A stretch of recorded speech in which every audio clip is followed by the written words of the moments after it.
మంత్రి పొంగులేటి శ్రీనివాస్ రెడ్డి శాబాష్. ఇక్కడ మీరు గమనిస్తే ఎప్పుడైతే సుప్రీంకోర్టు పోతున్నాం, హైకోర్టు పోతున్నాం, ఢిల్లీకి పోతున్నప్పుడు అక్కడ ఎవరు వచ్చిండ్రు?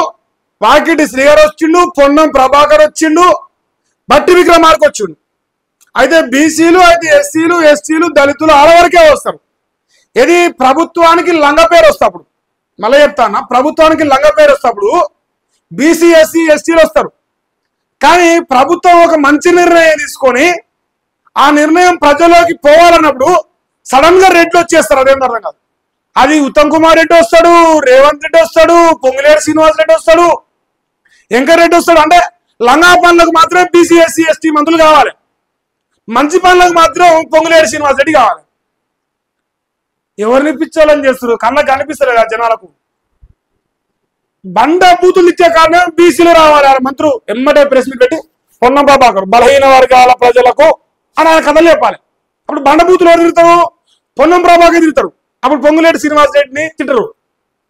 కానీ మంచి పేరు రావాలి చూస్తే దయనుడు, పేదల పెన్నిది, పెద్దన్న, మా అన్న పొంగులేటి శ్రీనివాస్ అని మనం అనుకోవాలంటే ఈ వార్త ఇప్పుడు పొంగులేటి శ్రీనివాస్ రెడ్డి చెప్పాలి.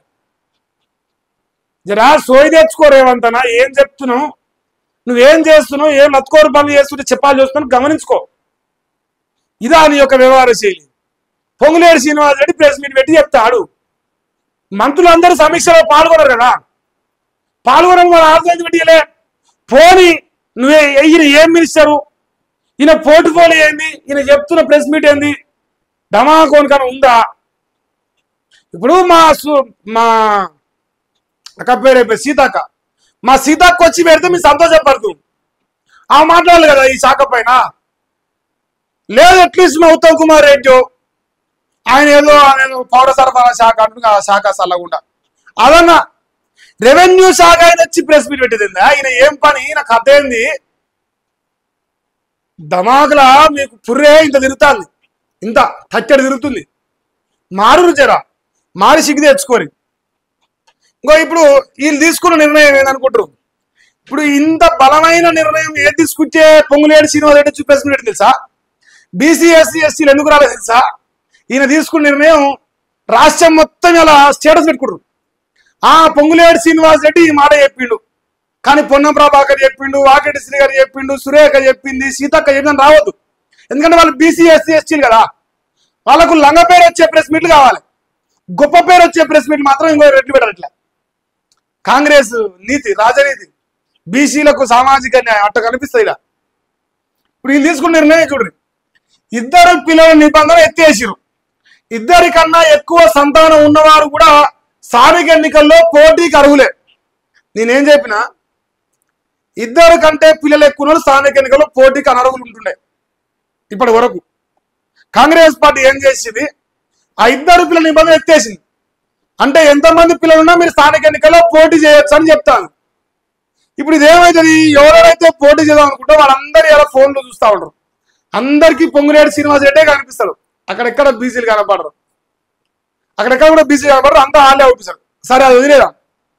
మరి ఇక్కడ మీరు అబ్జర్వ్ చేస్తే ఈ ఇద్దరు పిల్లల నిబంధన ఎత్తివేయాలని చెప్పేసి రాష్ట్రంలో ఏమంటారు చర్చ తీసుకొచ్చినోడు చింతపండు మల్లేశ గారు, తీన్మారు మల్లన్న. మా చింతపండు మల్లేశ గారు తెలంగాణ రాష్ట్రం ఇద్దరు పిల్లల నిబంధన ఎత్తేయాలి అని చర్చ మొదలెట్టింది. రేవంత్ రెడ్డి ఏం చేస్తాడంటే, తను ఏమైనా బీసీలను మోసం చేయాలంటే ఫస్ట్ ఈ కుక్కను వదులుతాడు. ఈ కుక్క వదిలినాక మొరుగుతుంది, మొరిగినాక దాన్ని రేవంత్ రెడ్డి చేస్తే చూసినవా, తీన్మారు మల్లన్న అడిగిండు, రేవంత్ రెడ్డి చేసిండు, హయబ్బా షబాష్ రేవంత్ రెడ్డి మనం అనుకోవాలి. ఎందుకంటే ఈ బోగర్ మనకు ఆల్రెడీ షురూ చేసిందిగా, ఈ బోగర్ కానీ ఆల్రెడీ షురూ చేసిండు, మంట పెట్టిండు, అది ఇప్పుడు సెగ తగులుతాను ఇక్కడ. అంటే ఇప్పుడు క్రెడిట్ ఏంది, చింతపండు మళ్ళీ వెనక్కి రాలి. అప్పుడు ఏమైతుంది, బీసీలు మోసపోతారు. బీసీలు మోసపోయి రేవంత్ రెడ్డి మంచోడు, చింతపండు మల్లేశ మంచోడు, మిగతా వాళ్ళందరూ పిచ్చోళ్ళు. ఎందుకంటే ఈ పిచ్చోళ్ళు ఇద్దరే కలిసే కదా మనందరూ పిచ్చోళ్ళని చేసింది. సో ఇద్దరు పిల్లలు నిబంధన ఎత్తాను కాంగ్రెస్ పార్టీ డిసైడ్ అయ్యింది. డిసైడ్ అయినాకనే ఈ కుక్కను వదిలింది ఊరి మీదకి. ఈ కుక్క మొర్రి మొర్రి మొర్రి మొర్రి లాస్ట్కి ఇగో ఇది నిర్ణయం వచ్చింది. ఈ నిర్ణయం ముందే నిర్ణయించుకొని ఇట్లాంటి బ్రోకర్లని వదిలి ఇట్లాంటి బ్రోకర్లతో మురిగిపిచ్చి ప్రజల్ని పిచ్చోళ్ళని చేసి కాంగ్రెస్ పార్టీ బెనిఫిట్ పొందే ప్రయత్నం చేస్తుంది. సో ఇప్పుడు ఏంది, ఇద్దరు పిల్లల్ని ఇబ్బంది ఎత్తేస్తాను, బీసీలకు స్థానిక ఎన్నికల్లో పార్టీ పరంగా రిజర్వేషన్ ఇస్తాను. అసలు కాంగ్రెస్ అంటే బీసీ, బీసీ అంటే కాంగ్రెస్, కాంగ్రెస్ అంటే బీసీ, బీసీ అంటే కాంగ్రెస్. శాబాష్ శాబాష్ రేవంత్ అన్న. ఇట్లుంటది వీళ్ళ చర్చ. వీళ్ళ చర్చ ఇట్లనే ఉంటది. జనాలను చూతగాలం చేసుడు ఎట్లా అనేది కాంగ్రెస్ చూసి నేర్చుకోవచ్చు. ఎవ్వరు అవసరం లేదు మనకు. వాళ్ళ యొక్క వ్యవహార తెలుసు కదా నాకు. ఇంకా చూడరా, రాష్ట్ర మంత్రివర్గం సమావేశం నిర్ణయం తీసుకుంది. వానాకాలం సీజన్ లో 80 లక్షల టన్నుల ధాన్యం సేకరిస్తారట. ఈ సీజన్ లోను సన్నాలు క్వింటాలకు 500 రూపాయల బోనస్ అట. రైతు ఖాతాల్లో వెంటనే మద్దతు ధర బోనసు. Metro స్వాధీనానికి committee. కొత్తగా 3 అగ్రి కాలేజీలు. నల్సార్లో స్థానిక కోట 50% పెంపు. హ్యామ్ మోడల్లో 10,547 కోట్లతో 5,566 కిలోమీటర్ రోడ్ల నిర్మాణానికి టెండర్లు ఆమోదం. టెండర్లు వేస్తారు, రోడ్లు వేస్తారు. ఎన్ని వేల కోట్లు? 10,547 కోట్లు. ఏడున్నాయి? ఏమన్నా జాగ్రత్త తీసుకొచ్చిస్తారు? ఏడిస్తారయా? ఏడెత్తారు పైసలు. మళ్ళీ అమ్మురి. రాయదుర్గంలో 124 కోట్లకు ఎకరం పోతుంది. రాయదుర్గంలో 124 కోట్లకు ఎకరం పోతుంది. రియల్ ఎస్టేట్ రైజ్ అవుతుంది. చెప్తారా మరి రేపు? రేపు అదే వాడుతుంటది. ఇలా ఇంకో 10,000 కోట్లు కంటే రేపు భూమి అమ్మాలి. అలా అయ్యే జాయిర్ కదా, అమ్మాలి. జనం భూమి అమ్మి బతకాలి. ఇప్పుడు ఆ భూమి అమ్మితేనే దీనికి పైసలు వస్తాయి. ఆ పైసలు ఎక్కడ పోతే కూడా ఇది అవుతుందా కాదు కూడా నమ్మకం తక్కువ. చూస్తాను కదా, అప్పులు తెచ్చినా, భూములు అమ్మినా, ఇంకా ఏం అమ్మినా అభివృద్ధి మాత్రం కనిపించలేదు. పైసలు అయిపోతున్నాయి. మాయలప్పకి వాడు ఎత్తుకపోతుండు. ఢిల్లీలో ఉన్నాడు మాయలప్పకి. ఢిల్లీలో ఉన్నాడు, ఆయన ఎత్తుకపోతుడు. సో ఇది వీళ్ళకి వ్యవహార చేరి మరి డిసెంబర్ 1 నుంచి, ఇది చూడండి ఆయన, డిసెంబర్ 1 నుంచి 9 దాకా ప్రజాపాలన విజయోత్సవాలు చేస్తాం క్యాబినెట్ నిర్ణయం. ఇప్పుడు మా మునుగోడు రాజన్న గారికి చెప్తాను, మళ్ళీ చెప్తా, బరాబరే చెప్తా. ఇప్పుడు ఇది ఏమన్నాడు, మరి ఏమంటానా, డిసెంబర్ 1 తారీఖు నుంచి 9 తారీఖు వరకు ప్రజాపాలన ఉత్సవాలు 2 సంవత్సరాలు అయితే చేయాలన్నాడు. ఇప్పుడు నాకు లైవ్ లో కరెంట్ వేయింది, మీరు అందరూ చూసారు కదా, మీ అదైతే లైవ్ ఉందిగా. నేనేమంటా అన్నా, ప్రజాపాలన ఉత్సవాలు నేను చేస్తా. నేను మునుగోడులో చేస్తా, సెంటర్లో చేస్తా. మునుగోడు సెంటర్లో చేద్దాం. ప్రజాపాలన దినోత్సవంలో 24 గంటల కరెంట్ వస్తుంది. ప్రజాపాలన దినోత్సవంలో 10,000 కోట్లతో రోడ్లు వేసిర్రు. 78 ఏళ్ళకే వేసిన రోడ్లు వస్తలేవు. ఒక్కరోజు కాదు, 78 ఏళ్ళకే వేస్తుంది కాంగ్రెస్, రోడ్లు వస్తలేవు. ఇప్పుడు ఇదంతా చెప్తే కోపం, ఇదంతా చెప్తే మంటలేస్తుంది. ప్రజల తరఫున ప్రశ్నించొద్దు, ప్రజల కష్టాల తరఫున ప్రశ్నించొద్దు. మంటలేస్తున్నా, అది మంట పెట్టుకోరి. మరి మాకు మంటలేసేది, మా ప్రజలకు మంటలేసేది ఎక్కడ పోవాలి? దొంగ హామీలు ఇచ్చి ప్రజాపాలన విజయోత్సవాలు చేయకందామా? ఎడయేస్తారయ్యా, ఎడయేస్తారు. మీ ప్యాలెస్లలో చేసుకుంటారు. సిగ్గిలేక ప్రజాపాలన ఉత్సవాలట, ఉత్సవాలు. జనాలు కాంగ్రెస్ పేరు చెప్తే ఇక సీదరించుకుంటారు. అది నాయన, ఇది ఇలా. ఇప్పుడు ఇద్దరు పిల్లలు బ్యానర్ ఐటమ్ అయ్యో మర్చిపోయినా, ఆయన బ్యానర్ ఐటమ్ మునగాడు కాదు. వీళ్ళంతా ఎట్లా అంటే, రేవంత్ అన్న ఇప్పుడు ఎంగిలి మెత్తుకుని తింటారు కదా, వాళ్ళకట్ట రాకపోతే పేమెంట్ రాదు. ఈరోజు పేమెంట్ డ్యూ పడుతుంది. బిల్లు డ్యూ పడితే మా కంపెనీ నడవాలి. బిల్లు డ్యూ పడదు అనుకో, కంపెనీ నడవదు. కంపెనీ నడవకపోతే ఆదాయం ఉండదు.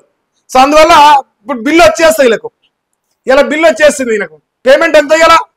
ఇలా జీతాలు మొత్తం వెళ్తాయి. ఎందుకంటే బ్రహ్మాండమైన వార్త రాసింది, మరి పైసలు ఇవ్వాలిగా.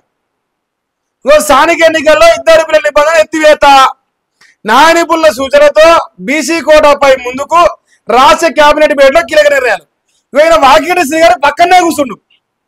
ఒక ముదిరాజు బిడ్డ చేపలు పట్టుకునేట ఆయనకు మీ మంత్రి పదవి ఇచ్చిన అని ఎక్కిరిస్తాడు కదా. చేపలు పట్టుకుంటాడు, మరి ప్రెస్ మీట్ పెట్టి చెప్తే గొప్ప పేరు రాదు. వాకిటి శ్రీ గారు గొప్పోడు కాదు, అందువల్ల పొంగులేడు శ్రీనివాసరెడ్డి చెప్పాలి. అట్లే ఉంటుంది మరి మన లెక్క. కాంగ్రెస్ ఖాన్ గలీజ్ అంటే గట్టినే ఉంటుంది. మరి ఎట్లా అనుకుంటారు? ఇక మొత్తం ఆల్మోస్ట్ అన్ని పాయింట్స్ రిపీట్ అయినట్టు కొడుతుందయ్యా. ఇంకేందంట, ఇది ఒక్కటి ఉండడు. మన్ననూరు శ్రీశైలం ఎలివేటర్ కారిడార్ మొత్తం వ్యయంలో 3వ వంతు భరించేందుకు రెడీ.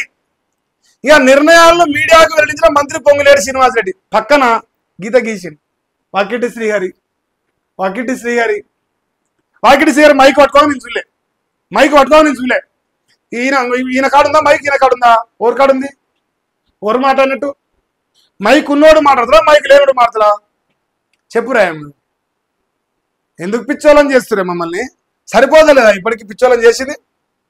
ఇక ఈ మునగాడు చెప్తాను, నాయన అమరాబాద్ పులి నువ్వు ఎంత మునగానివో, ఎంత మంచి పత్తి కొంతవో, ఎంత మంచిగా ఈ రాష్ట్రంలో ఒడ్లు కొంతరో అన్ని చూస్తున్నావు నాయన. 50 ఏళ్ళు ఉండాలంటారు జనం, 5 ఏళ్ళు కాదు 50 ఏళ్ళు రేవంత్ రెడ్డి ముఖ్యమంత్రిగా ఉండాలి, మమ్మల్ని కుడిపియాలంటారు. రేవంత్ అన్న ఏం చెప్పుదులే నీకు? అయ్యో నాయన శ్రీరామచంద్ర ప్రభు ఇంకేంది